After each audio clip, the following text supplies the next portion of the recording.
Wow, so today's video is, I think, going to impress you. And I want to really congratulate some of my patrons that, of course, we always collaborate on the Patreon, and they found some really amazing information and asked me to do YouTube about it to kind of get the word out about what was found.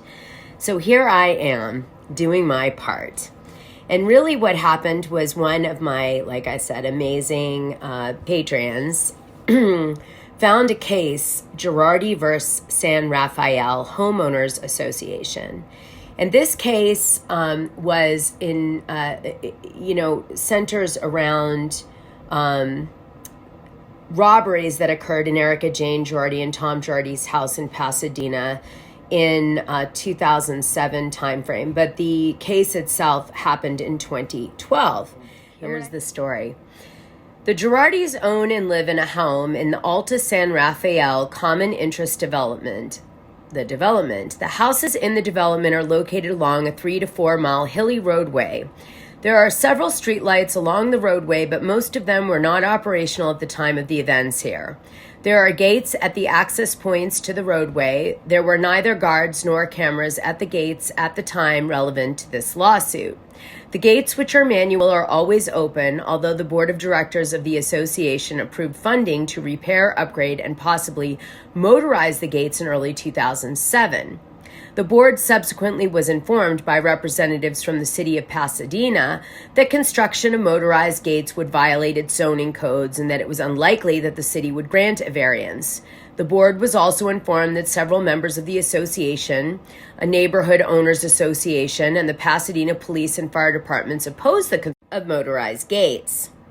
The Girardis' 15,000 square foot house sits on 5 acres of property within the development. The property is surrounded by a fence. The fence is approximately 10 feet high in the front with 15-foot high gates and is approximately 4 feet high in the back with 3 6-foot tall locked access gates. The exterior lighting on the Girardis' property, which is mostly in the garden area, is programmed to operate from dusk to dawn. There's an alarm system in the house, although the Girardis do not activate it themselves. There are housekeepers who work from 7 a.m. to 3 p.m. during the week and from 9 a.m. to 12 noon on Saturdays activate the alarm when the Girardis are away. On December 28, 2007, Erika Girardi left the house at around 6 p.m. to meet Thomas for dinner. When they returned to the house at around 9 p.m., they discovered that someone had broken in and stolen several pieces of jewelry. When they returned to the house at around 9 p.m., they discovered that someone had broken in and stolen several pieces of jewelry, including a pair of earrings valued at $1 million. There was a safe in the house, there's a note, but they were in a glass cup in the bathroom. I would always leave my $1 million earrings in a glass cup in the bathroom. Okay. It appeared, that was, by the way, a comment not in this legal document. It appeared that the thief or thieves gained entry to the house by breaking a pane of glass in a door leading from the rear patio into the living room. Shortly after the burglary, Erika Girardi attended an informal meeting with most of the neighborhood to discuss the burglary. She brought with her Ernie Garcia, who owned a private security company, and gave a talk about possible security upgrades to make the neighborhood safer. No improvements were made in the year following that meeting. On November 28th, 2008, the Girardis, who were away in Aspen, Colorado, were notified that their home had again been burglarized. The burglary had occurred sometime between the evening of November 26th, when the Girardis left for Aspen, and noon on November 28th, when one of the housekeepers arrived for work. Neither housekeeper worked on November 27th, which was Thanksgiving Day. The point of entry appeared to be the same as the first burglary. The thief or thieves took various items from some of the bedrooms and or closets, but left several of those items behind at the point of entry. One of the items that remained missing was a Cartier watch. The following month, on Christmas Eve 2008, the Girardis' personal trainer left a gift outside the front gate. The Girardis saw the gift as they were leaving at one point, but did not pick it up, and when they returned later, the gift was gone. They did not tell the personal trainer and do not know what the gift was, okay? And that was that. So then they take up an action with the homeowners association, and they try to say that they've been basically negligent. And they say that, they should have done security measures to make their home, their Pasadena home neighborhood safe. And they are in effect the cause for these burglaries. Well, turns out that they lose that case because the court says that they can't show causation had anything to do with the homeowners association. There were too many other variables. It could have been a staff member that was involved in the theft. It could have been, the home was, not secured properly, all these other things. And they win and they did appeal it. And in the appeal, the court maintained that the lower court was correct, and the Girardis lost on the appeal as well, because again, the appeal court said you have like a pretty high threshold to show someone, didn't do something properly and caused a robbery. So they also had them lose on appeal. So anyway, it's an interesting thing to point out, of course, that there has been so much robbery in this property and somehow doesn't seem to get resolved, and still people are leaving their jewelry around, right? So I'm going to now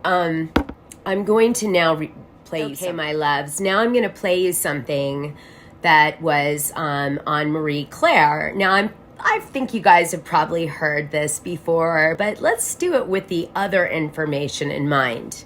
Okay? I started, I want to say like when I was about 30 years old, and my husband's given me some really beautiful pieces throughout our marriage, and we're going to talk about a couple of those today.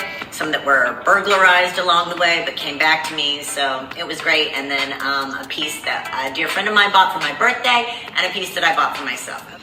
These Cartier hoops were given to me at Christmas by my husband Tom. However, they were stolen, and I was without them for a long time, and I really missed them because these hoops go with everything. You can dress them up, you can dress them down. They're really well made. I wonder if those are the earrings. Every day I missed them, and I would just constantly bug my husband. I'd be like, you know what are we going to do? What are we going to do? And Vegas, and I was walking by the Cartier boutique, and I was like, Tom, there they are. Sure enough, these were there. So these actually are the replacement Cartier hoops that were bought in Las Vegas years ago. So thank you for that. The one thing about these Cartier hoops is the posts are bent in toward you so that the hoop actually lays right. So it's important that like this one is the right ear because the post is angled toward your ear. So when you put it in, and magically they stay in. Wow, these are good. I love these earrings. These were an anniversary gift that were also stolen. So these are the replacement studs. More replacements. Absolutely beautiful. I missed these as well. They were such a big loss. I finally got these back 2 years later. These are more expensive than those, so it took a little bit of time to replace these. Maybe those are the $1 million earrings. My last Cartier piece I received for Christmas, I want to say like a few years ago. I chased the world. Any boutique that I would go to in any city around the world, I always ask, do you have the Panther? Do you have the Panther? Do you have the Panther? And I would just look at it and stare at it. And I was fortunate enough that Santa Claus came through one year. Love Santa. Wish Santa would bring me a Panther Cartier ring. I'd like to talk about this necklace that my dear friend Mikey Minden gave to me for my birthday. And it says on this side, Mega Ultimate Grand Supreme, which is really sweet because that's what he calls me. And then his initials are engraved over here with a heart. And this is what's really cool about jewelry is that anytime I wear these, I know who gave it to me and what the occasion was, and it means all the more to me. This evil eye, I bought for myself on my 45th birthday. We had come home from Greece. We had a great time. We had a great show. We had filmed Housewives, and I had a performance there.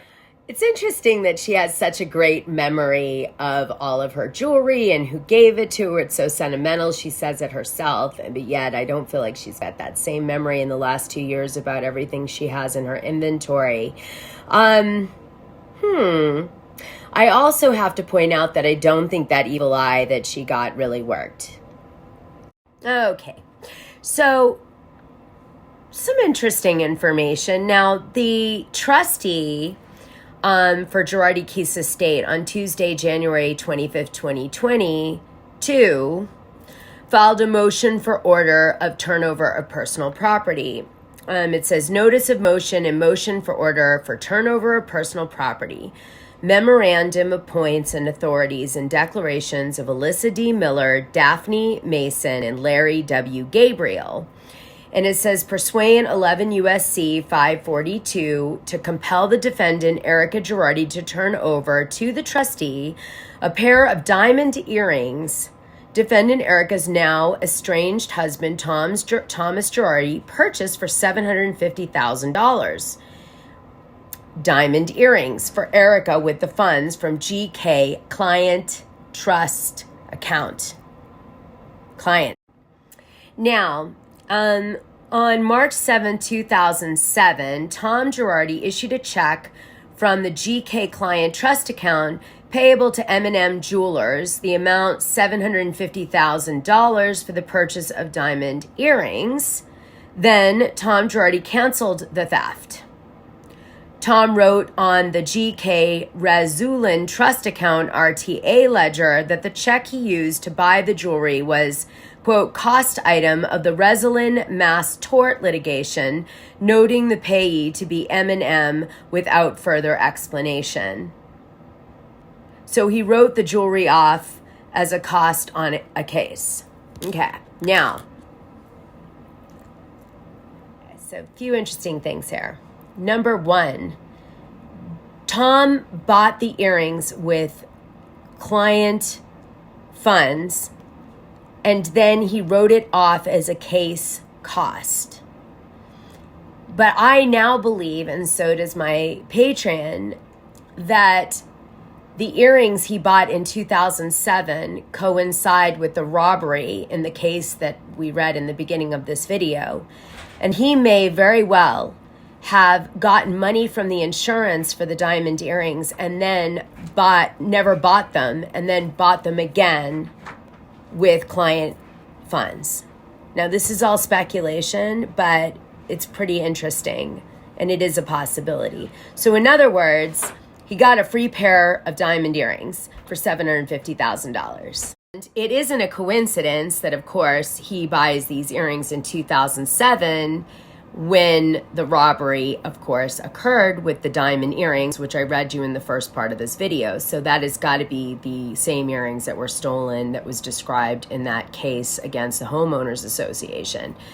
Very interesting stuff here. And I think these earrings are the same earrings that are now currently in question with Erika that she has in her possession, that she, has been, she asked recently to put it in escrow, and the trustee's like, no, just hand them over. So that's where they're at with that.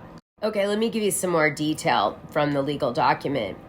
Erika cannot claim an ownership interest in the diamond earrings as presented above. Girardi paid for the $750,000 diamond earrings in 2007 with a check drawn against the GK Client Trust Account and documented the withdrawal as a payment of costs. Simply put, Girardi stole $750,000 from the GK's Client Trust Account to pay for the diamond earrings. Girardi's crime embezzlement, California Penal Code 506 provides that, quote, every attorney entrusted with or having in his control property for the use of any other person who fraudulently appropriates it to any use or purpose not in the due and lawful execution of his trust or secretes it with a fraudulent intent to appropriate it to such use or purpose, other than for that which it is received, is guilty of embezzlement. Regarding, and it goes on, it is also well settled that stolen property remains stolen property as a thief, meaning Tom Girardi, quote, cannot convey valid title to an innocent purchaser of, quote, stolen property. The same would be true where the thief, in this case Girardi, gifted the proceeds of his embezzlement, to another, in this case Erika. Now, here's where we 100% know that the earrings that we were talking about in that first lawsuit in the beginning of this video are the earrings that we are talking about now with the trustee and Erika. Are you ready? Dear Miss Zoo, by the way, thank you, Bravo Bone Collector, for posting this. Dear Miss Zoo, the following facts are true. Our home was broken into in 2007. We were away for a 3-day weekend. When we got back, the house had been totally ransacked. Every drawer was opened. Everything was pulled from the shelves. It was truly a mess. Investigators told us that they were searching for a safe. They indicated this is a typical plan that break-in people do. They look for evidence that no one is home and bypass the alarm by smashing through windows instead of dislodging doors. The windows were smashed. That was the point of entry of the thieves. The house is a very large one and is valued at approximately $20 million. You know, that 20 million number is wrong, right? Because I don't even think they've been able to get rid of it for like, what are we at, 9 now? The alarm system was bypassed by the thieves. Fortunately, almost all of Erika's major pieces of jewelry were in a massive safe that could not be opened or moved. There was no evidence of any fingerprints in the area that the large safe sits. Now, that's weird, right? I mean, what the hell does that make any sense? Why would, if they're there to look for the safe, then why the hell wouldn't they be all over touching the safe? Okay, whatever. Erika's jewelry is probably in the $15 million range. Erika wears a set of earrings that I purchased her for many years before. It was the first significant gift I'd given her. The cost was approximately $800,000. So is it $750,000? Is it $1 million? Or is it $800,000? I mean, come on, let's make up our mind here.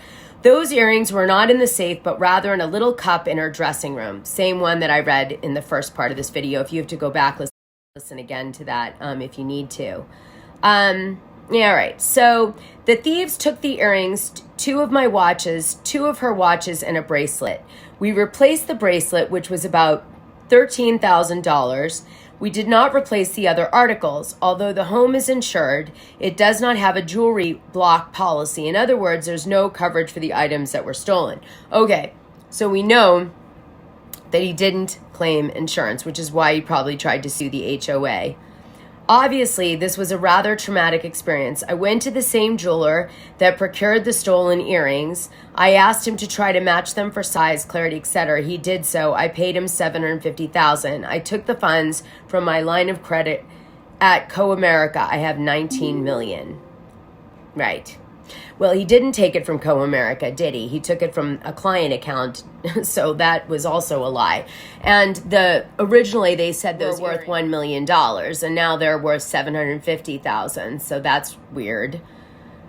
I don't know. I mean, who knows if he even didn't have insurance at this point? Like, I'm leaving that part. I could redo that part of the video, but I'm going to leave it in there because I'm still, I mean, so much shenanigans going on with these people.